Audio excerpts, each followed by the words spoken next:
I didn't just sit back one day and go, I want to know the Lord more, and then didn't do anything.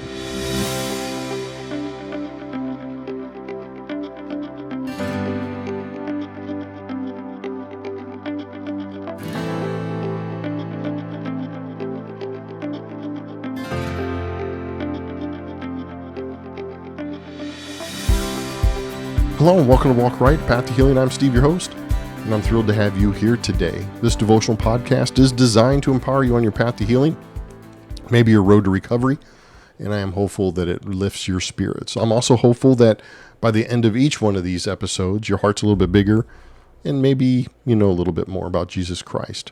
So let's get started and discover how we can walk right towards a life of loving and living in the kingdom today. And Happy New Year to you. I hope you had some time to spend with your friends and family over Christmas and New Year's. And I hope that you're hitting the ground running in 2026 and on with your New Year's resolutions, right? And in fact, today's episode is called A Resolution That Sticks. Yes, a resolution that sticks. We're going to go ahead and be in Psalms 86:11 today, if you want to make your way over there. But as we begin every podcast, here is your story. So as we are in 2026, did you make a New Year's resolution? Did you decide you're going to get healthier? Did you decide you're going to lose weight? Did you decide you're going to declutter your house? What resolution did you make for 2026 if you made one? And where did resolutions come from anyway? I mean, we all kind of have these traditions, and some of these traditions we don't even know where they come from. But, you know, resolutions, they had to be around somewhere, right? Well, they go back 4,000 years. Did you know that the Babylonians were recorded to first have resolutions for their new year, which was the springtime equinox, was the beginning of the year for them, and that they would approach their gods and that they would promise to pay all their debts and dues to their gods for the year. And that's kind of where it started. So fast forward to 46 BC, when Julius Caesar established January 1st as the new year. It was named after Janus, the Roman god of beginnings and traditions. And it was common for Romans to make sacrifices and resolutions to Janus for the coming year. Kind of like the same principle of the Babylons. Well, in early Christianity, we started to adopt it in the 4th century, and focus shifted more to self-reflecting. I'm going to do this better. I'm going to do that better. The resolutions became more personal. They became more spiritual and self-improvement of the soul. In the 18th century, self-centeredness came in, and that's what we recognize today. We set personal goals and challenges for ourselves, and sometimes we fail, sometimes we don't, but that's where the resolutions really came from. Now, research shows that 40 to 55% of the people actually make resolutions each year. And I didn't find statistics on how many people actually stick to them, but we know that the joke goes that people join the gym for the first 2-3 weeks of the new year, and then they just dwindle off. You know, and I've been there, I've dropped off myself doing that. But the funny thing is, I can set goals and achieve goals most of the time. But when it comes to resolutions, it's kind of different. And why is that? Resolutions focus on the desire for improvement and often reflect a shift in your mindset. But that's hard. And it's hard to change course sometimes. On the other hand, goals, they're more specific, they're more measurable. They have defined outcomes. I'm going to exercise 3 times a week, maybe, or I'm not going to, I'm going to declutter every other weekend for the first 3 months and get to my goal.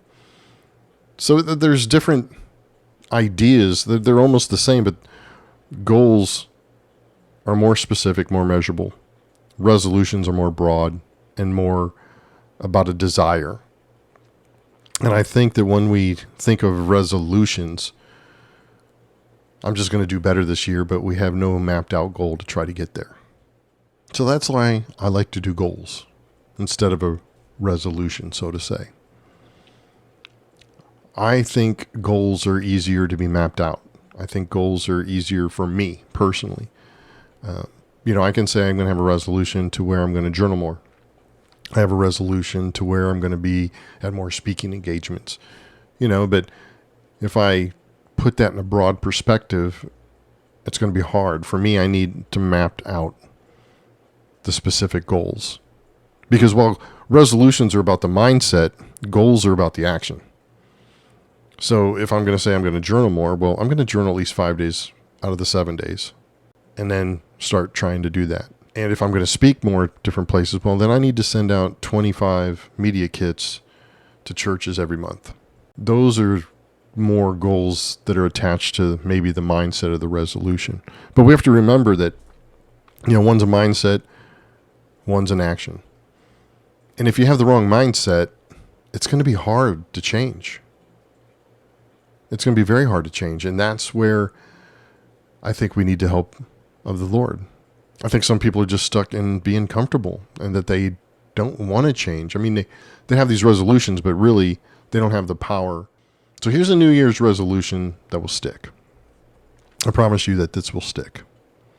And let's go over to Psalm 86, verse 11. Real short verse, real easy today. It says, "Teach me more about you, how you work and how you move, so that I can walk onward in your truth until everything within me brings honor to your name." That's a New Year's resolution that will stick. Because if you keep asking the Lord for things, or to, God, I need you to help me get through my day, or God, I want this, or God, I want that, those are going to be prayers that are going to mess you up because they're not always going to be answered. But when you approach our Father and say, "Teach me more about you, how you work and how you move. I want to know the things that Jesus said, I only do what the Father sees and the Father does." If we can focus our mindset on doing that so that we can walk onward in that truth, so we can walk each day in this resolution of growth, of changing our mindset from self-centeredness to I need this, I need that. Please help me through my day. Please do this. It's like, no, let me boldly become before the Father and say, look, I want to learn what you do. I want to know more about you. I want to know how you work. I want to know how you move. I want to know how I can do that when I'm at Walmart. I want to know how I can do that when I'm at work. I want to know how I can do that at the gas station. I want to know how I can do that when I'm with my friends at church. I want to be that person that are the feet and hands of God. So I can walk in that truth of who you are until everything that is in me brings honor to you. Because anything that doesn't bring honor to you inside of me, I want gone. Anything that's part of that old identity, that Adam self, I don't want that. That doesn't honor you. You reconciled me back to you on the cross. That's what I want to focus on. That's the mindset I need to be. Now, some of you may have a version. Mine's a little different. Mine's out of the Passion Translation. But let me show you another verse that's translated a little bit different, that doesn't seem as good as a resolution as the one I just read. It says, "Teach me your way, O Lord. I will walk in your truth. Unite my heart to fear your name." That sounds a little bit different, right? That sounds like a resolution that you have to. That sounds like a resolution of fear. Teach me your way, O Lord. I'll walk in your truth, and I want to fear you. What? Why? That doesn't make sense. I want to fear your name. That's not love. That's not light. And that's not what Jesus was saying when he was walking around loving on people. The tone is so much different in some of these versions. And the fear that they're speaking about in that psalm is from a place of reverence. It's from a place of awe. It's translated to where, oh my gosh, my Father is so amazing. He is so good. It's not a shun in fear. It's not, oh my gosh, it's God. It's you. It's just, you're in awe. So on your New Year's resolution this year, ask God, teach me more about you, how you work and how you move, so that I can walk onward in your truth until everything within me brings honor to your name. Because you'll draw up stuff that you don't like that's in me. You'll let me know that the Spirit will convict you of things that the Lord doesn't like, that isn't part of your new self, that isn't part of the new identity, that isn't part of who you were created to be in Jesus Christ. And that's a reverence, and that's an awe, and that's an amazing Father. And this New Year's resolution will stick, I promise you. If you want to grow in the Lord and have a relationship with Him, He'll abide by that. He'll show you. He'll teach you. I can tell you that firsthand, because a lot of this stuff that I talk about through my life experience has been total transformation by Him. And it's because of a different mindset. I didn't just sit back one day and go, I want to know the Lord more, and then didn't do anything. It's changing that prayer. It's changing the mindset of who you really are. It's knowing who you really are. Because once you can approach God as a great Father and not fear Him and not think that He's just ready for you to mess up, that's when transformation will come. That's when the Spirit will come in.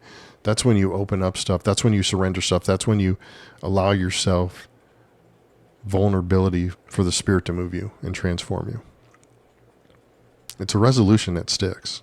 And maybe you can add this to your, I want to lose weight, or I want to declutter, or I'm going to be nicer, or, I'm not going to eat as many peanut M&Ms and Reese's cups. I don't know what the resolution you may have, but this is a good one.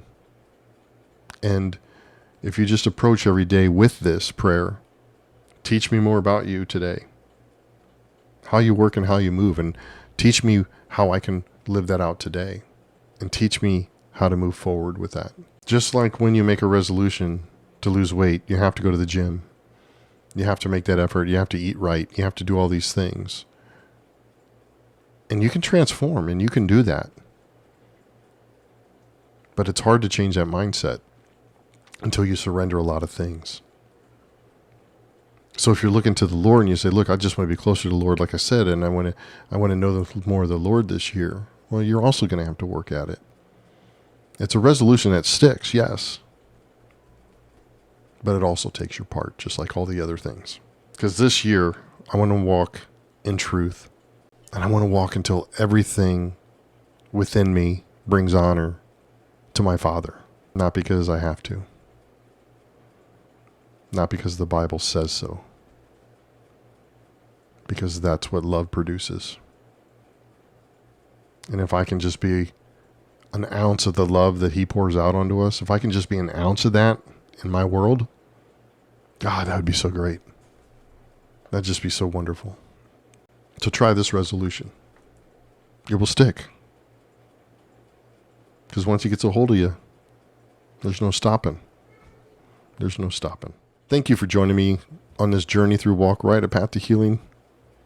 Remember, every step counts, and if you found value in this episode, would you please like, subscribe, maybe share it with somebody who might need a little bit of encouragement in this new year?